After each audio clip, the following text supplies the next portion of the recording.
வணக்கம்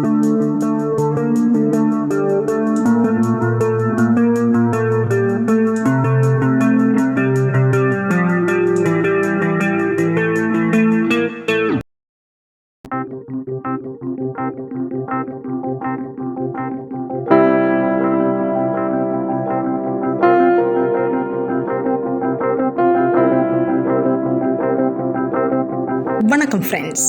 உலக வானிலை அமைப்பான வேர்ல்டு மெட்ரோலஜிக்கல் ஆர்கனைசேஷன் WMO மற்றும் பல நாடுகளின் காலநிலை மையங்களுடன் இணைந்து ஐக்கிய நாடுகள் சபை El Nino super El Nino காலங்களின் முன்னெச்சரிக்கை அறிவிப்புகளை வெளியிட்டு இது தொடர்பாக அனைத்து நாடுகளும் முன்கூட்டியே தயாராக இருக்க வேண்டும் என வலியுறுத்தியிருக்கின்றன.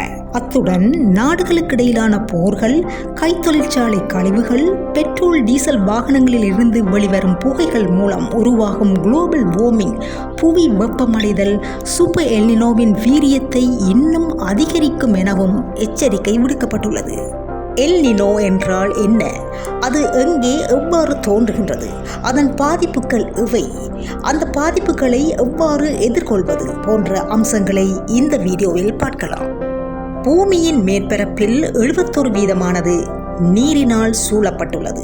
அதிலும் பெரும்பாலான நீர் 5 சமுத்திரங்களால் உள்ளடக்கப்பட்டுள்ளது. இந்த 5 சமுத்திரங்களில் மிகப்பெரிய சமுத்திரமான பசிபிக் சமுத்திரம் உலக காலநிலையை கட்டுப்படுத்துவதில் முக்கிய பங்கு வகிக்கின்றது. பசிபிக் சமுத்திரத்தின் மத்திய மற்றும் கிழக்கு பகுதியின் கடலின் மேற்பரப்பு வெப்பநிலை சில ஆண்டுகளுக்கு ஒரு முறை இயல்பை விட அதிகரிக்கும் ஒரு இயற்கை காலநிலை நிகழ்வே எல் நினோ ஆகும். சவுத் அமெரிக்கா மற்றும் ஆஸ்திரேலியாவுக்கு இடையில் உள்ள புவி மத்திய கோட்டுக்கு அண்மித்த பகுதி நினோ 3.4 ரீஜன் என குறிக்கப்பட்டு 3 மாதங்களுக்கு ஒரு முறை சமுத்திரத்தின் மேற்பரப்பு வெப்பநிலை விஞ்ஞானிகளால் தொடர்ந்து கண்காணிக்கப்பட்டு வருகின்றது.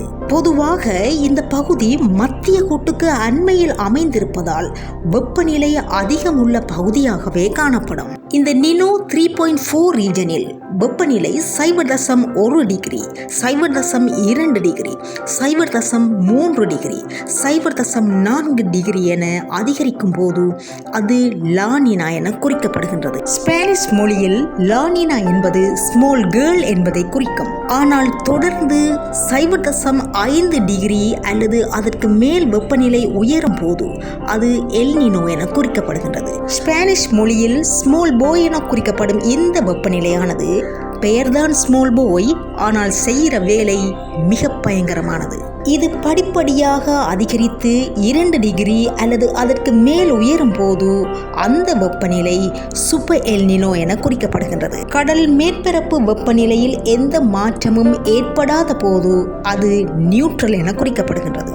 பொதுவாக எல் நினோ, லானினா, நியூட்ரல் ஆகிய நிலைகள் 2 அல்லது 3 ஆண்டுகளுக்கு ஒரு முறை மாறி மாறி ஏற்படுகின்றன. வழமையா எல் நினோல இருந்து நியூட்ரலுக்கு மாறி லானினாவா மாறும், இல்லாட்டி லானினால இருந்து நியூட்ரலுக்கு மாறி எல் நினோவா மாறும்.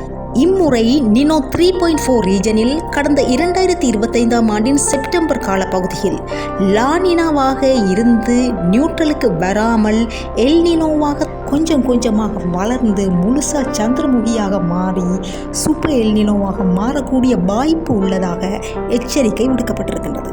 பூமி மேற்கிலிருந்து கிழக்காக சுற்றி கொண்டிருக்கும் போது ட்ரேட் விண்ட்ஸ் கிழக்கிலிருந்து மேற்காக மத்திய கோட்டை அண்மித்தவாறு நகரும். புராதன காலத்தில் இயந்திரங்கள் கண்டுபிடிக்கப்படுவதற்கு முன் கடல் வழி வர்த்தக பயணங்கள் ட்ரேட் விண்ட்ஸின் உதவியுடன் பாய்மர கப்பல்களை பயன்படுத்தியே மேற்கொள்ளப்பட்டு வந்தன. பாய்மர கப்பல்கள் எந்த காற்றை அடிப்படையாக வைத்து செலுத்தப்பட்டனவோ அந்த காற்றுக்கு முகவரி வழங்குவதற்காகவே ட்ரேட் விண்ட்ஸ் என அவை அழைக்கப்பட்டன.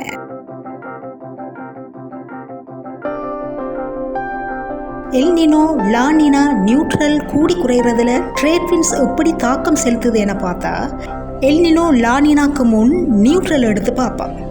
ஈக்குவேட்டரில், அதாவது மத்திய கோட்டுடன் இணைந்த பசிபிக் சமுத்திரத்தை அவதானிக்கும் போது மேற்கு பக்கம் இருக்கிறது ஏசியா.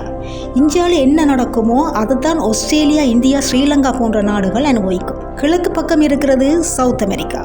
அங்கே பெரு, chilli, Argentina, Uruguay, southern Brazil போன்ற நாடுகள் அந்த பக்கம் என்ன நடக்குமோ அதெல்லாம் அனுபவிக்கும். பூமியின் தென்னரை கோளத்திலிருந்தும் வடர கோளத்திலிருந்தும் ட்ரேட் விண்ட்ஸ் கிழக்கு பக்கம் இருந்து மேற்கு பக்கமாக, அதாவது ஏசியா பக்கமாக வார்ம் வாட்டரை தள்ளும். அப்போ அதே நேரத்தில் சவுத் அமெரிக்காவில் என்ன நடக்கும்? கோல்டு வாட்டராக மாறும். ஈஸ்டில் இருந்து வெஸ்ட்டுக்கு வார்ம் வாட்டரை தள்ளேக்க வெஸ்ட்டில் வார்ம் வாட்டராக மாறுது, ஈஸ்டில் கோல்டு வாட்டராக மாறுது. அப்போ ஏசியா பக்கம் குவிந்த வார்ம் வாட்டர் ஆவியாகி மேலெழுந்து மழையாக பொழியும். இது சாதாரண நார்மல் மழையாக இருக்கும். அங்கால சவுத் அமெரிக்கா பக்கம் கோல்டு வாட்டர் இருக்கிறதால அவங்களுக்கு நல்ல வறட்சியாக இருக்கும், மழை இருக்காது. One of the driest desert in the world Atacama desert South அமெரிக்காவில் இருக்கிறது உங்களுக்கு தெரியும். அப்போ இந்த பக்கம் சாதாரண மழை பொழிய அந்த சைட் வறட்சியாக இருக்கும். இது நியூட்ரல் நிலையில், அதாவது ட்ராபிக்கல் ஈஸ்ட் பசிபிக் ஓஷன் கோல்டாக இருக்கேக்க ட்ராபிக்கல் வெஸ்ட் பசிபிக் ஓஷன் அதான எங்கட பக்கம் வார்மாக இருக்கும். இது எந்த நிலையில்? நியூட்ரல் நிலையில். அடுத்ததாக எல்னினோவை பார்ப்போம். எல்னினோ டைமில் ட்ரேட் விண்ட்ஸ் வீக்காக போகிறதால ஈஸ்டில் இருந்து, அதாவது சவுத் அமெரிக்கா பக்கம் இருந்து ஏஷியாவுக்கு, அதாவது வெஸ்ட்டுக்கு புஷ் பண்ண முடியாததால் வார்ம் வாட்டர் ஈஸ்டிலேயே தேங்கிடும்.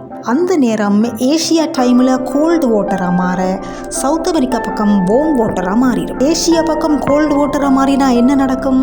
இந்த டைமில் ஆஸ்திரேலியா, இந்தியா, ஸ்ரீலங்கா எல்லாரும் அடி வாங்குவினோம். கடும் வறட்சி ஏற்பட்டு அதுக்கு பிறகு என்னென்ன பிரச்சனைகள் நடக்கும்ன்றது உங்களுக்கு தெரியும். அடுத்து லானினாண்டா என்னென்னு பார்த்தா இது எல்னினோவுக்கு ஆப்போசிட்டாக நடக்கும். லானினா காலத்தில் ட்ரேட் விண்ட்ஸ் நல்லா ஸ்ட்ராங் ஆகி ட்ரேட் விண்ட்ஸ் ஈஸ்டில் இருந்து வெஸ்ட்டுக்கு நல்ல வார்ம் வாட்டராக தள்ளும். அந்த டைமில் ஏஷியாவில் சாதாரண மழை இல்லை, மழையண்டா அட்ட மழை ஏற்பட்டு வெள்ளப்பெருக்கு ஏற்படும். சவுத் அமெரிக்காவில் கோல்டு வாட்டராக மாறி நல்ல வறட்சி ஏற்படும். முந்தின காலத்தில் ட்ரேட் விண்ட்ஸில் 5-7 வருடங்களுக்கு தான் இந்த மாற்றங்கள் வந்தது. இப்போ 2-3 வருடங்களுக்கு ஒரு முறை மாறி மாறி இந்த எல்னினோ, லானினா, நியூட்ரல் ஆகிய நிலைகள் வந்து கொண்டிருக்குது. எல்னினோ தோன்றி தொடர்ந்து சில மாதங்களுக்கு ஏற்படும் போது அது சூப்பர் எல்னினோவாக உருவாகின்றது.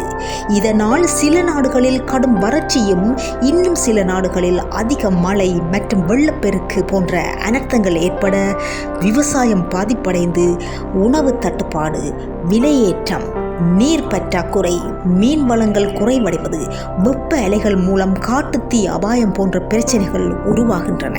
வாட்டர் மேனேஜ்மெண்ட், நீர் முகாமைத்துவம், நீரை சிக்கனமாக பயன்படுத்துவது, வறட்சி மற்றும் வெள்ளத்திற்கான முன்னேற்பாடுகளை சிறந்த முறையில் செய்வது, விவசாயத்தில் காலத்திற்கேற்றவாறு குறுங்கால பயிர்களை திட்டமிடுவது, சுகாதார சேவைகளை தயார் நிலையில் வைத்திருப்பது, அரசின் வானிலை எச்சரிக்கைகளை பின்பற்றி செயல்படுவது போன்றன சூப்பர் எல்னினோ தாக்கத்தில் இருந்து ஓரளவாவது தற்காத்து கொள்ள வேண்டிய சில அம்சங்கள்.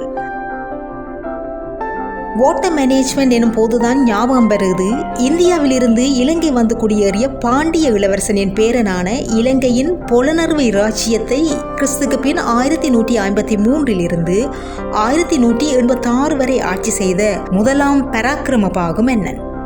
வானிலிருந்து விழும் ஒரு துளி நீரையும் விவசாயத்திற்கு பயன்படுத்தாமல் வீணாக கடலை சென்றடைய விட மாட்டேன் என கூறி பராக்கிரம சமுத்திரம் எனும் மிகப்பெரிய குளத்தை கட்டுவித்து மழை நீரை வீணாக்காமல் சிறந்த முறையில் நீர் முகாமைத்துவம் செய்தவர் பராக்கிரமபாகு மன்னன். இவரது ஆட்சி காலத்தில் இலங்கை தெற்காசியாவின் தானிய களஞ்சியம் என பெயர் பெற்றது. ஆனால் இப்போ நெல் உற்பத்தியில் தன்னிறைவு அடையாமல் அரிசியை இந்தியாவிலிருந்து இம்போர்ட் பண்ணுறோம். எனவே சூப்பர் எல்னினோ என்பது சாதாரண கடல் வெப்பநிலை மாற்றம் மட்டுமல்ல, அது அனைத்து நாடுகளின் மழை வீழ்ச்சி, வெப்பநிலை, பொருளாதாரம் போன்றவற்றுடன் உயிர்களையே காவு கொள்ளக்கூடிய பலம் வாய்ந்த நிகழ்வாகும்.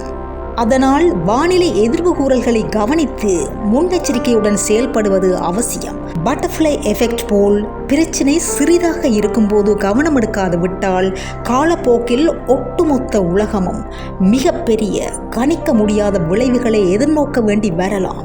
இது எச்சரிக்கையுடன் கூடிய விழிப்புணர்வு. எனவே வருமுன் காப்போம் என கூறி மீண்டும் இன்னும் ஒரு பதிவில் சந்திக்கும் வரை நன்றி, வணக்கம்.